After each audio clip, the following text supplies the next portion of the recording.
والا دل بدل دے، میرا غفلت میں ڈوبا دل بدل دے۔ پھر جو آخری راتیں ہیں نا، آخری عشرہ، یہ اور زیادہ اللہ تعالیٰ کی طرف سے قبولیت کا عشرہ ہے۔ اتق من النار، حدیث پاک میں نبی صلی اللہ علیہ وسلم نے فرمایا کہ اللہ تعالیٰ بندوں کو جہنم سے بری فرما دیتے ہیں۔ ہم پورے سال میں ایک رمضان کے آخری عشرے کے 10 راتیں ہی صحیح کوشش کر لیں۔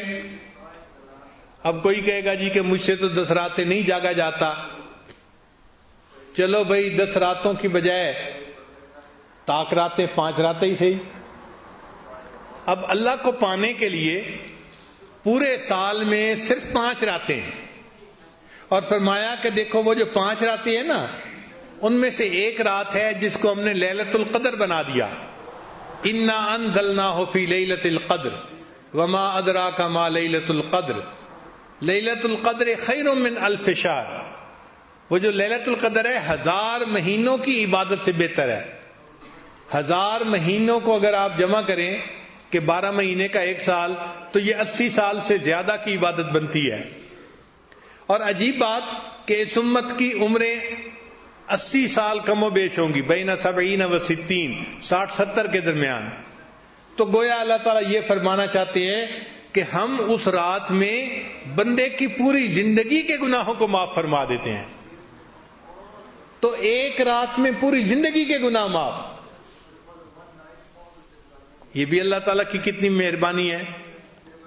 اچھا، بعض دوست سوچتے ہیں کہ جی ہمیں کیا پتہ لیلۃ القدر کب ہے؟ ہاں بھئی، پتہ تو کسی کو نہیں ہے، لیکن ہم اگر کوشش کریں تو ہم لیلۃ القدر میں عبادت کا درجہ پا سکتے ہیں۔ نبی علیہ السلام نے حدیث مبارکہ میں نشانیاں بھی بتائی ہیں۔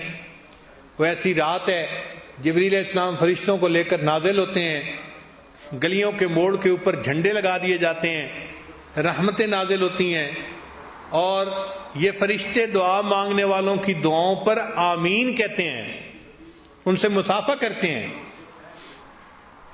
کیسے نور کی رات ہوگی بھائی، لیکن ہمیں یہ نہیں پتا کہ وہ رات ہے کون سی، مگر اللہ تعالیٰ نے بندوں کو محروم بھی نہیں رہنے دیا، اشارہ کر دیا۔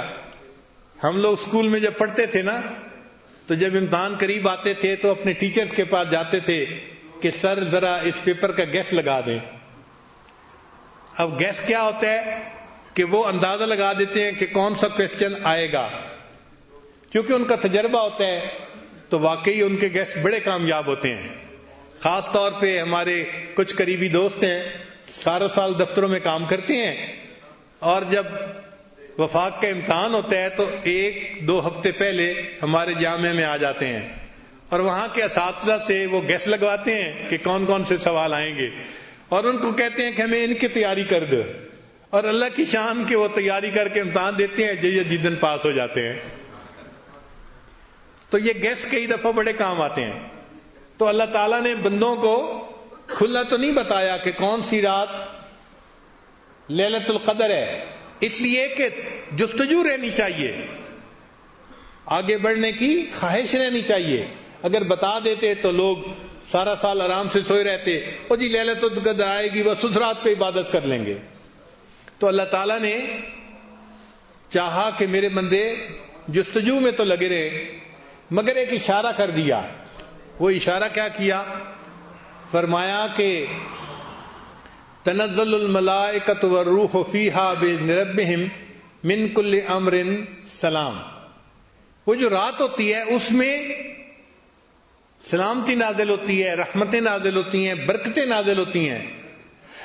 اب وہ 10 بجے برکتیں شروع ہوتی ہیں، 11 بجے شروع ہوتی ہیں، 12 بجے، ہمیں اس کا کوئی پتہ نہیں ہے، لیکن ایک بات پکی ہے، اللہ فرماتے ہیں حی حتی مطلع الفجر، یہ جو برکتیں نازل ہوتی ہیں جب بھی شروع ہوتی ہیں یہ مطلع فجر تک رہتی ہیں، یعنی سحری کا وقت ختم ہونے تک یہ رہتی ہیں۔ لہذا ایک دستور مل گیا، ہم ہر رات میں جب سحری کرنے کے لیے اٹھیں، وہ آخری لمحات ہوتے ہیں، تو ہم اس وقت 2-4 رکعت تہجد کے پڑھ کے دعا مانگیں، اور سحری کریں، اور پھر سحری کوشش کریں کہ ہم وقت ختم ہونے سے آدھا گھنٹہ 20 منٹ پہلے ختم کر لیں. اور وہ جو سحری تک کا وقت ہے نا 15-20 منٹ کا، یہ بڑا قیمتی وقت ہے.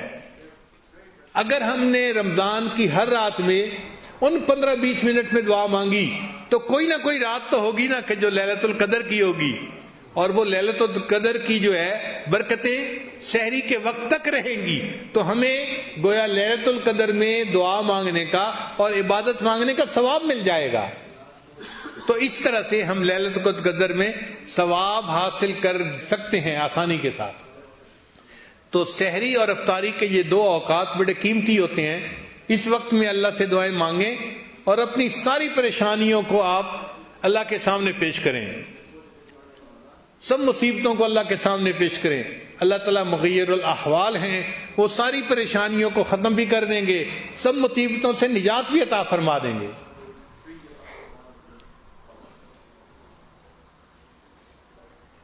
یہ تو ہماری خوش نصیبی ہے کہ اللہ نے ہمیں یہ قبولیت دعا کے اوقات عطا فرما دیے. تو رمضان مبارک کے ان اوقات میں مرد بھی دعائیں مانگیں، عورتیں بھی دعائیں مانگیں. جب مانگیں گے نا تو آپ کا دل گواہی دے گا کہ دعائیں قبول ہوئیں اور اللہ تعالیٰ نے رحمت فرما دی. پھر آپ رمضان کے انتظار میں رہا کریں گے. جیسے نبی علیہ السلام رمضان کا انتظار فرماتے تھے نا، دعا مانگتے تھے اللہم بارک لنا فی رجب و شعبان وبلغنا رمضان. اے اللہ رجب اور شعبان میں برکتیں عطا فرما اور ہمیں بخیریت رمضان تک پہنچا. پھر ہماری بھی یہی حالت ہوگی کہ ہم بھی انتظار میں رہیں گے. کتابوں میں لکھا ہے کہ ہمارے اکابر جب رمضان گزرتا تھا تو 6 مہینے تک رمضان کے اعمال کی قبولیت کی دعائیں کرتے رہتے تھے. اللہ رمضان میں جو تراویح پڑھی، تلاوت کی، روزے رکھے، ان کو قبول فرما. 6 مہینے تک قبولیت کی دعا مانگتے رہتے تھے. اور جب 6 مہینے گزر جاتے تھے تو اگلے 6 مہینے آنے والے رمضان کے بخیریت آنے کی دعائیں مانگتے رہتے تھے کہ اللہ ہمیں بخیریت رمضان تک پہنچا دے، اگلے رمضان تک پہنچا دے. یہ رمضان کا مہینہ اتنا برکتوں کا مہینہ ہے. تو دیکھیے سحری میں بھی دعائیں قبول، افطاری میں بھی دعائیں قبول. مومن کے تو مزے ہیں، اس کو کہتے ہیں 5 گھی میں اور سر کڑائی میں. لطف ہے، مزہ ہے مومن کا. بس احساس کرے کہ اللہ نے کیسا قیمتی وقت عطا کر دیا. میری فریاد سن لے میرے مولا، بنا لے اپنا بندہ دل بدل دے.